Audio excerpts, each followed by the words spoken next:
Oke, pada kali ini kita akan belajar tentang konsep vitamin. Ya, jadi teman-teman pasti sudah paham apa itu sih vitamin dan bagaimana sih mungkin fungsinya vitamin dalam tubuh, penting atau tidaknya.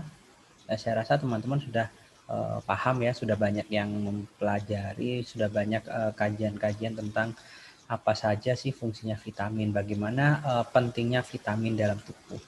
Baik, pada kesempatan kali ini kita akan kembali merecall, mengingat terkait pentingnya vitamin, sehingga kita tidak melupakan bahwasanya ada unsur yang namanya vitamin yang sangat dibutuhkan bagi tubuh.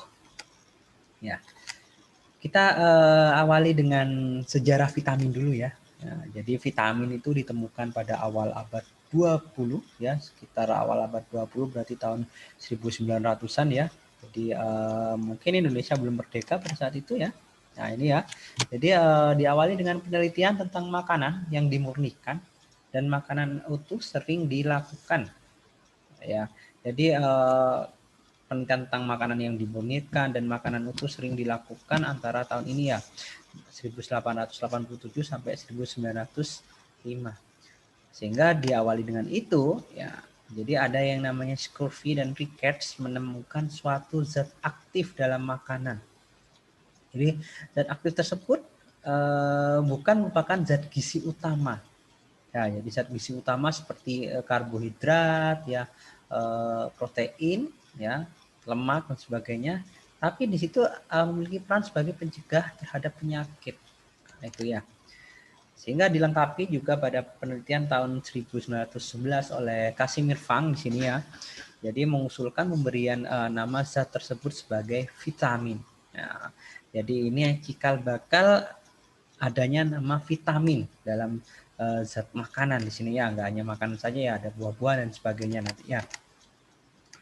Kita berlanjut ke definisi di sini ya. Vitamin berasal dari vital ya atau hidup di sini dan mind atau senyawa amina ya, sehingga definisikan sebagai suatu senyawa organik penting yang ada dalam diet atau makanan di sini ya, yang bukan merupakan zat utama seperti karbohidrat, lemak, protein maupun mineral, tapi yang dibutuhkan dalam jumlah kecil untuk berjalannya fungsi tubuh yang normal. Jadi tidak butuh banyak-banyak ya sebenarnya, tapi penting untuk apa nanti yang bisa dikatakan kecil digunakan untuk pencegahan sebagai daya tahan tubuh juga supaya tidak mudah terserang penyakit di sini. Ya.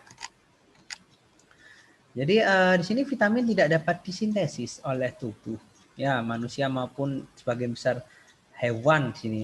Namun bisa disuplai dari makanan. Ya, jadi tidak bisa tubuh mensintesa suatu vitamin, tapi ada dalam makanan kandungannya. Ya, kecuali di sini ada tumbuhan dan mikroorganisme yang dapat mensintesa vitamin sendiri. Ya, ini ya itu apa ya, salah satu cirinya vitamin ya. Jadi klasifikasi vitamin di sini. Jadi penggolongan vitamin berdasarkan kelarutannya. Ada yang larut dalam lemak ya. Itu ada vitamin A, D, E, K ya, AD ya di sini ya. Vitamin ada juga yang larut dalam air, B kompleks ataupun vitamin C di sini ya. Itu yang larut dalam air di sini. Dikatakan B kompleks karena ada banyak ya, B1, B2 dan sebagainya nanti ya. Ya, kita bahas yang vitamin larut dalam lemak di sini ya. Jadi vitamin yang larut dalam lemak atau lipid di sini berbentuk apolar atau hidrofobik yang hanya dapat diabsorpsi apabila ada absorpsi dari lipid lemak.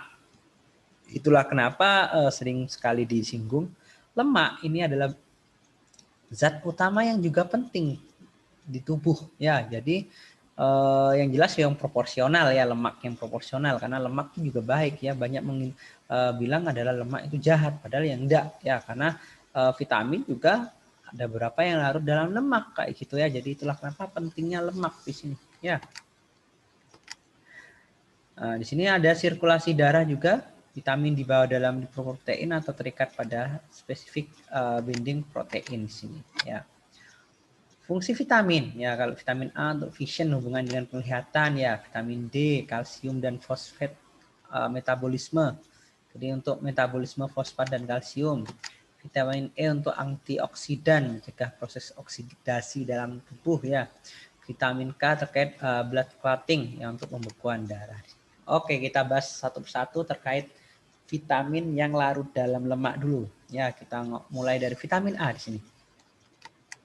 Vitamin A atau dikatakan retinol di sini, sumber-sumbernya banyaknya dari minyak ikan, telur, susu, ya, mentega, hati, banyak lagi dan sebagainya ya.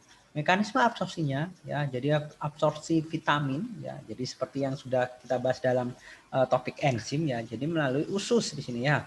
Di usus kecil dibantu dengan empedu di sini ya. Di usus dirubah retinal ya, dengan bantuan sedikit dari retinoid ya, sehingga jadi retinal menjadi retinol ya, dan itu masuk ke saluran limfe, disirkulasi dan masuk ke hepar sehingga bisa dimanfaatkan di sini ya. Distribusi oleh aporetinol ya, binding protein yang mana di sini bisa disirkulasikan dalam tubuh dengan bantuan dari cairan ya di sini ya, cairan yang ada dalam tubuh di sini.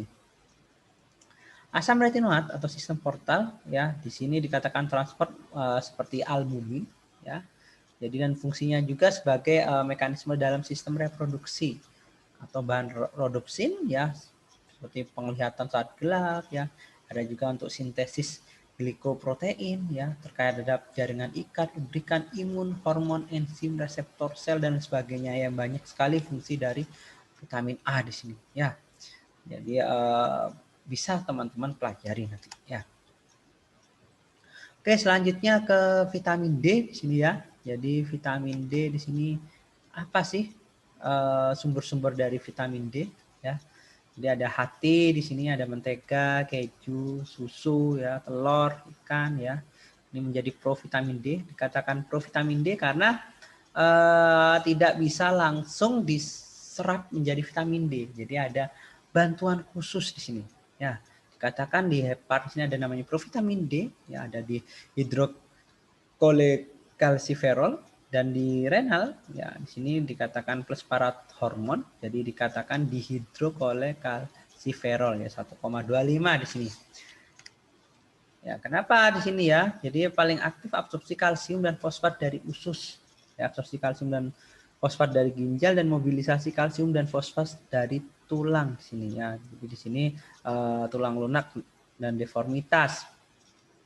Sini kenapa masih provitamin? Karena untuk berubah menjadi vitamin D perlu bantuan dari sinar matahari di sini.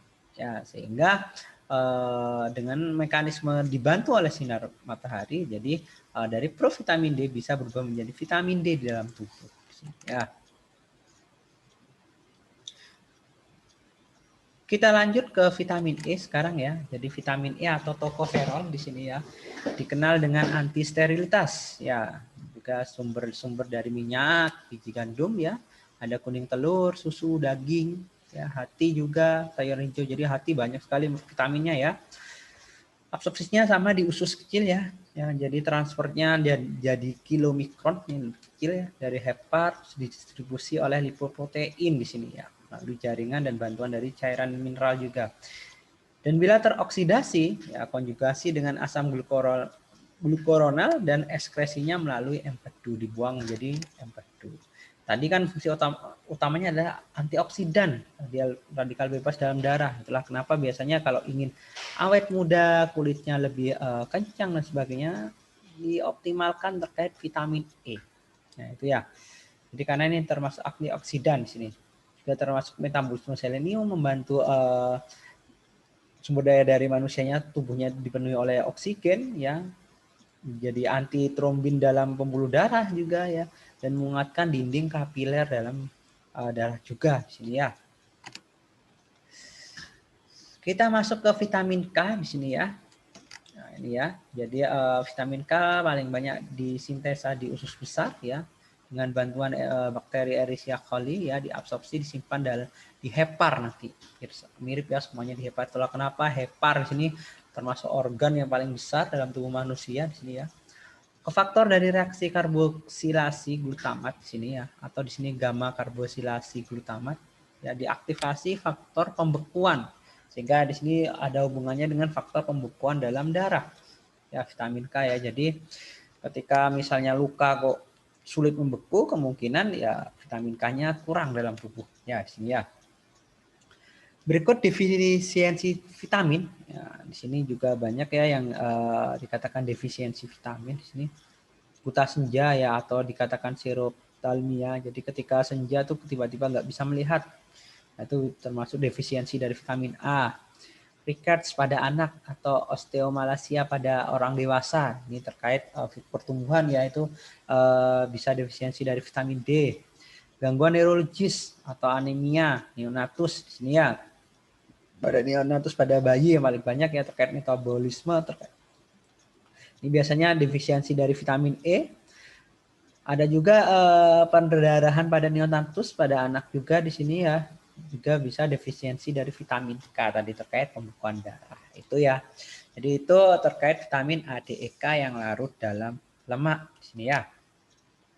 Ini contohnya ya, ketika yang di mata di sini ya, ketika lack of vitamin A di sini ya. Jadi kekurangan vitamin A ya, jadi juga bisa menyebabkan defisiensi atau bisa bukan banyak permasalahan pada penglihatan. Ini ya yang ricket tadi, yang defisiensi dari vitamin D untuk pertumbuhan ya. Jadi kayak kaki O, kaki X ya, itu ya. Ini kekurangan vitamin E juga menyebabkan sel darah merah terbelah di sini. Jadi ada seperti awal merah seperti itu ya. Selain juga terkait antioksidasinya jelek ya, sehingga mudah alergi juga ya. Jadi menjadi ada kelemahan terkait neurologis tadi ya. Ini kalau vitamin K, di sini pembekuan darah jadi lebih panjang tadi ya. Jadi darah ketika luka sulit membeku ya, dan juga bisa keracunan di sini dari kalau keracunan di sini bisa gejalanya bisa namanya hemolisis atau penghancuran sel darah merah. Jadi penyakit kuning dan kerusakan pada otak. Ya, itu juga menjadi bermasalah. Ini juga yang vitamin D tadi ya. Atau ada yang namanya osteomalacia di sini ya, sehingga ada namanya kropos dalam tulang ya, itu sangat berbahaya di sini. Oke, selanjutnya kita bahas terkait vitamin yang larut dalam air. Di sini ada B kompleks dan vitamin C. Nah, yang mana di sini menjadi fungsi kofaktor enzim ya, yang sudah kita pelajari ya. Defisiensi adalah salah satu dari vitamin B kompleks, mungkin jarang terjadi ya karena terkandung dalam makanan. Jadi apa-apa yang kita makan tuh sudah banyak yang mengandung dari vitamin B kompleks. Ya, dikatakan kompleks karena banyak di sini ya. Ini ya jenis-jenis vitamin B ya, ada B1, 2, 3, 5, 6, 7, 9 dan 12 di sini ya. Ada 8 jenis vitamin B kompleks.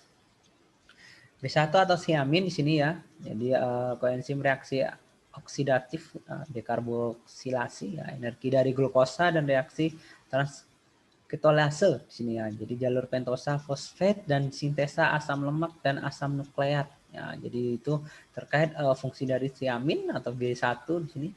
Absorpsinya dilakukan secara transfer aktif ya, atau difusi ya, dari tinggi ke rendah ya. Itu ya, dari plasma terus dipecah menjadi cincin pirimidin dan tiasol ya, sehingga dikeluarkan menjadi urin sini ya. Sumber dari vitamin B1 dari kacang-kacangan, hati, juga ada telur, ragi, daging ya, wortel, susu ya. Kalau misalnya kekurangan vitamin B1 bisa mengakibatkan penyakit beri-beri juga ya. Ada gangguan susunan saraf dan jantung juga bisa terjadi di sini. Ya.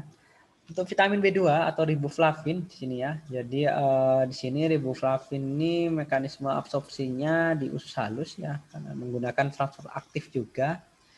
Di mukosa usus ya ditransportasikan oleh globulin juga. Ya, fungsinya dari vitamin B2 ini adalah menjadi gugus prostetik, reaksi oksidasi dan reduksi dalam tubuh.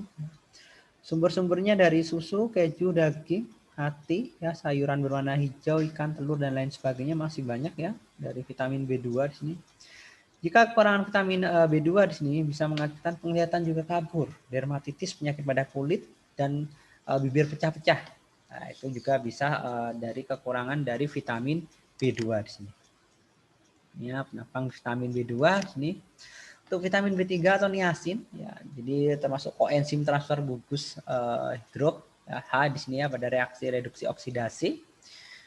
Ya, di sini juga bisa menjadi sintesis dari asam lemak dan steroid.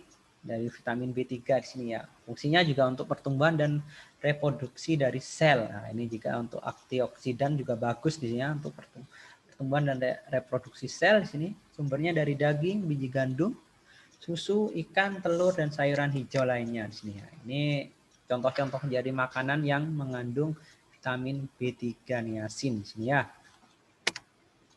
Vitamin B5 atau asam pantotenat di sini ya berperan sebagai komponen koenzim A juga ya yang terlibat langsung dalam proses asetilasi dan pelepasan energi dari molekul makronutrien di sini ya. Koenzim ini sendiri memegang peranan kunci dalam metabolisme karbohidrat, protein dan lemak. Ya, jadi untuk memecah dari kandungan karbohidrat, protein dan lemak juga diperlukan dari vitamin B5 atau asam pantotenat di sini. Hasil dari metabolis ini akan menghasilkan energi. Ya, jadi energi di sini harus yang jelas ketika menghapuskan ini ada namanya energi. Sehingga asam pantotenat juga berperan dalam sintesa dari senyawa sphingobida di sini. Ya, banyak sekali ya, sterol, hormon pertumbuhan, sel saraf dan zat antibodi di sini. Nah, ini nanti intinya mirip dengan vitamin yang lainnya, yang jelas ada kebutuhan yang penting dalam vitamin B5 di sini ya. Ketika kekurangan atau defisiensi dari vitamin B5 ini dapat menyebabkan juga mudah sakit kepala, insomnia ya, dan gangguan pencernaan lainnya. Ya, sehingga di sini sangat dibutuhkan oleh tubuh terkait vitamin B5 di sini ya. Ini contohnya ya, yang bahan-bahan B5 ya. Selanjutnya vitamin B6 ada 3 bentuk, ada piridoksin, piridoksamin dan piridoksal. Absorpsinya dari jejunum di sini ya. Usus juga ya, transfer oleh albumin ya. Fungsinya untuk membentukkan dari SDM dan metabolisme serabut saraf juga ya. Sumbernya dari susu, sayuran, ya, ikan, telur ya. Ketika kekurangan bisa menyebabkan penyakit pellagra dan anemia atau kekurangan sel darah merah di sini. Ini contoh-contoh makanan ya dari vitamin B6. Ada juga asam folat B9 di sini menjadi koenzim dari transfer gugus C di sini, sintesa dari DNA dan RNA, absorpsinya di usus juga di sini ya.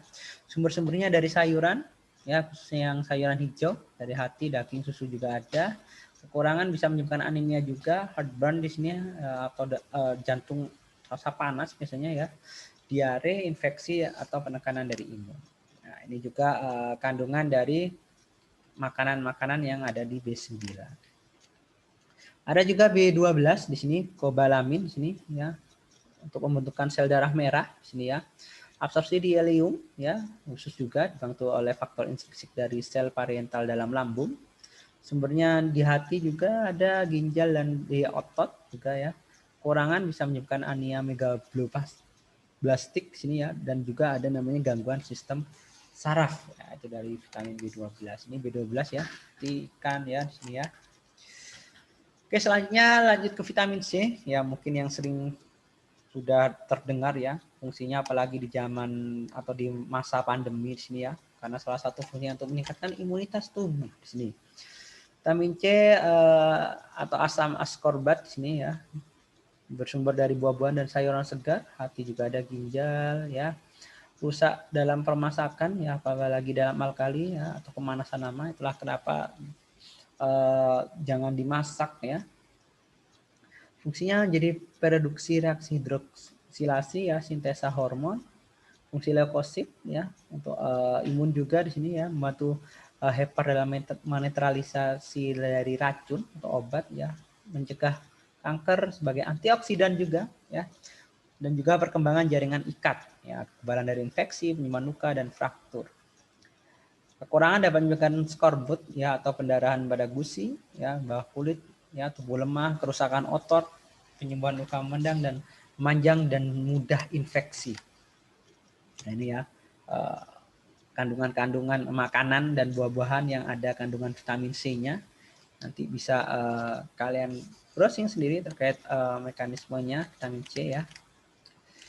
Ketika defisiensi vitamin yang larut dalam air ya, di sini yang B kompleks dengan C ya, ada beriberi tadi, thiamin ya, ada yang celluliosis, glossitis, dan seborrhea. Jadi yang dari riboflavin juga, pellagra dari niacin, ya, ferrophenols dari pyridoxine, megabolostic anemia dari B12, ya, atau megabolostic anemia dari folic acid, ya, scurvy dari vitamin C. Ini contoh-contoh penampang dari semisal kekurangan dari vitamin-vitamin tersebut. Ya. Ya, jadi seperti metamolytic acidemia atau MMA di sini ya. Normalnya kan seperti bagian di sebelah ini ya, amino acid ketika misalnya terpenuhi ya, ada enzim yang bisa dibantu dengan kofaktornya dari vitamin B12 sehingga menjadi energi dan ada mekanisme pertumbuhan sehingga normal nanti akhirnya. Nah, di sebelahnya yang MMA di sini ya masih ada amino asidnya, hanya saja di sini tidak dibantu pencernaan oleh enzim ya, sehingga bisa menyebabkan masalah di sini, health problem yang akhirnya nanti bisa terganggu terkait pertumbuhan, mekanisme kesehatan lainnya dalam tubuh. Ini scurvy ya, kurangan vitamin C misalnya ya. Oke, cukup sekian dari mekanisme vitamin di sini. Monggo semisal ada yang ingin didiskusikan bisa di dalam kolom komentar nanti atau di dalam forum ya. Terima kasih atas perhatiannya. Semoga materinya bermanfaat. Saya tutup sekian terlebih dahulu.